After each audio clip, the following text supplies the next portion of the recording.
What's good, YouTube? Thank you for tuning in to another episode of the Daily Pull Up. I, of course, am your host, Tony Ramsey, giving you a recap of last night's NBA action, as well as my prediction for tonight's schedule of NBA games. 8 games on the schedule last night, so without any further delay, let's go ahead and jump into it. The first game I want to talk about here is the Wizards against the Oklahoma City Thunder. This game was played in Washington, D.C., and the Wizards, if you guys haven't heard, they only have one win on the season so far, and they have like a team that is either disinterested in playing this season, don't seem to like each other, or I'm not really sure what else could be going wrong there, but it seems that a lot is going wrong in Washington. They lost this one 134 to 111. It's a really bad home loss coming off here. My opinion is that Scott Brooks has lost this team. You do have a bunch of players that are on expiring contracts, and they seem to all have their own agenda, and that agenda does not include playing any defense. As the Wizards fell behind in this one 79 to 50 in the first half. They gave up 44 points in the second quarter alone, and they only scored 20. And when you're down by 29 points at halftime, you can pretty much just mail it in, which is what they appeared to do in a nationally televised game on ESPN. So not a very good look for Washington here at all.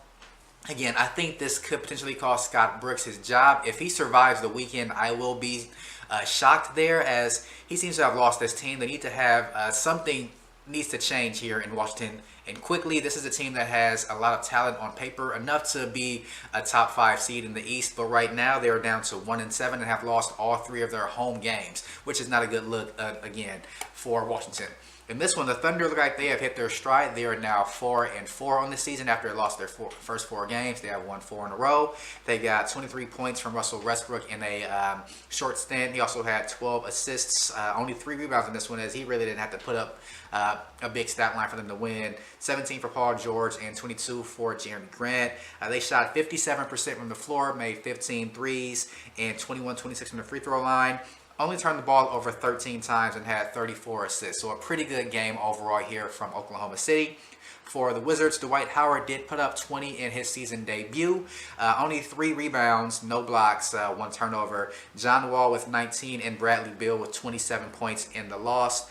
They did turn the ball over 18 times as well. They shot the ball very well from the floor. They shot 50%, but when you allow your opponent to shoot 57% and outscore you by 24 points in one single quarter, you're just not going to win very many games that way. So again, I think that this could cost Scott Brooks his job before the end of the weekend, but we'll see what happens there in Washington.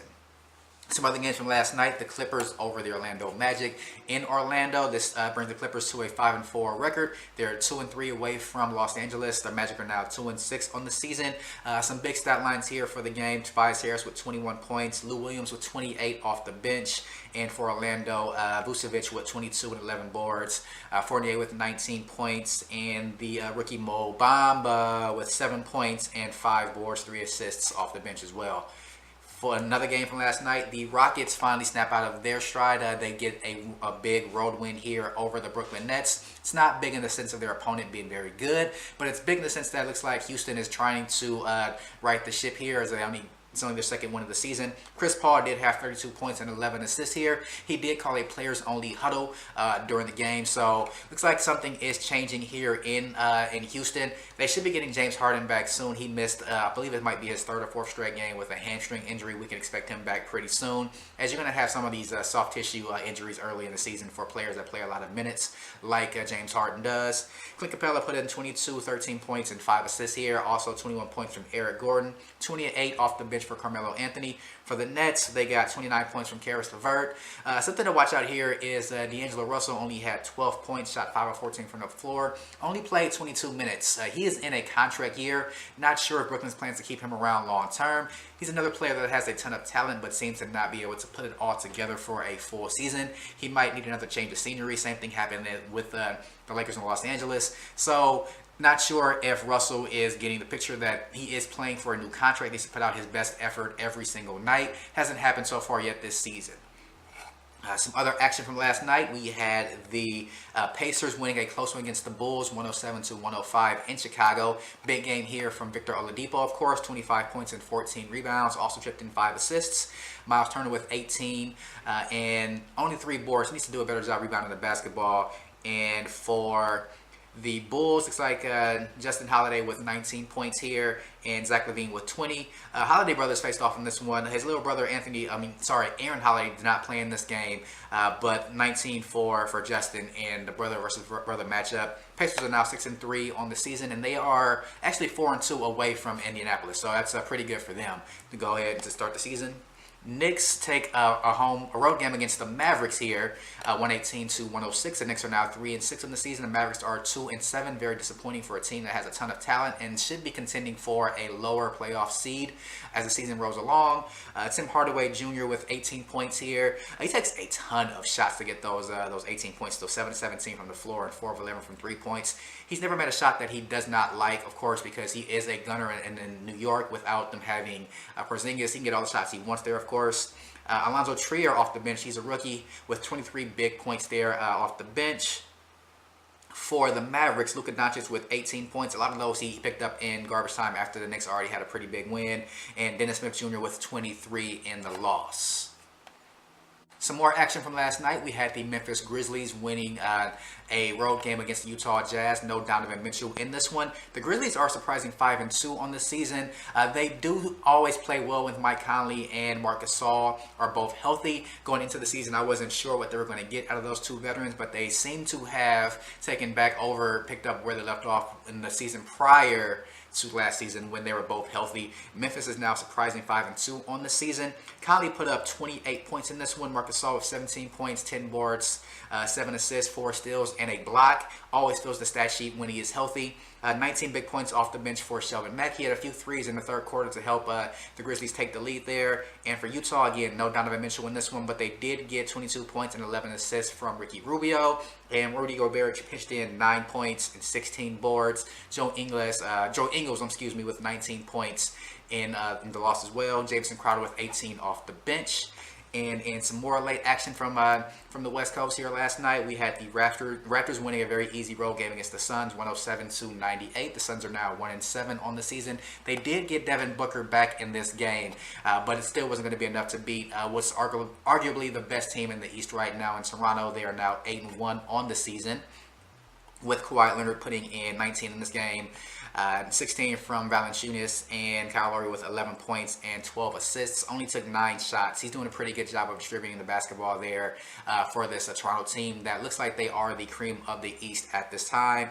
For the Suns, they did get 17 points and 18 boards from rookie DeAndre Ayton. Looks like he has the inside track to the Rookie of the Year vote so far this year. He's playing the best out of all rookies, all those playing for a losing team, so he's going to be able to get as many shots as he wants here. And Devin Booker put up 18 points in the loss. Did take 20 shots to get those 18 points. He did play 35 minutes, which is something that's going to be good for his hamstring injury. Looks like he's completely over that, and he should be playing in their next game on Sunday for you fantasy basketball players.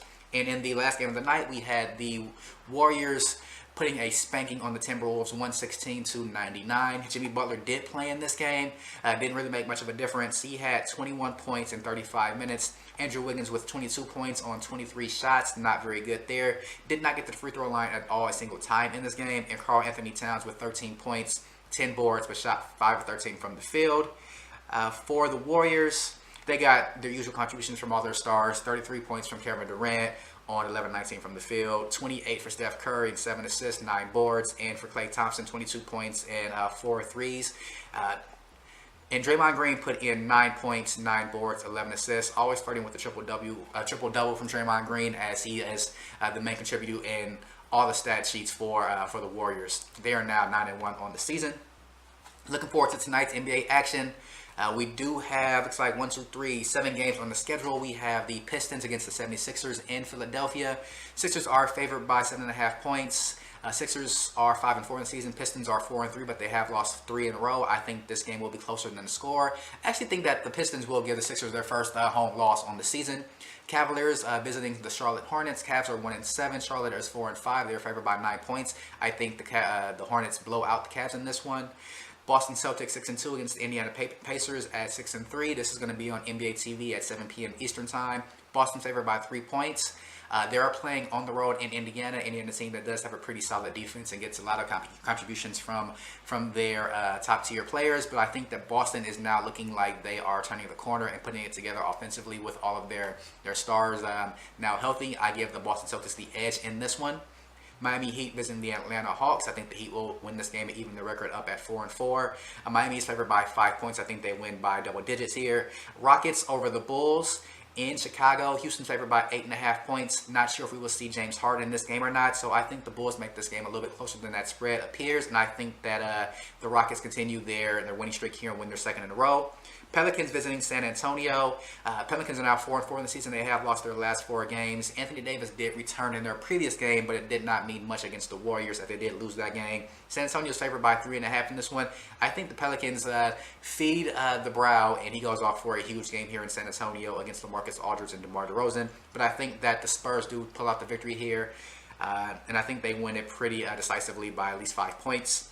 Utah Jazz visiting the Denver Nuggets. The Nuggets are 7-1 on the season. They do play very well at home. They are favored by 5 points in this one. So I'm going to give the edge to Denver in this one. I think Utah Jazz is going to take a little bit of a losing streak here without Donovan Mitchell as he recovers from, I believe he got a hamstring injury as well. So not sure if he's going to play tonight after missing last night's game, but if he does not play, I think the Nuggets will take this one.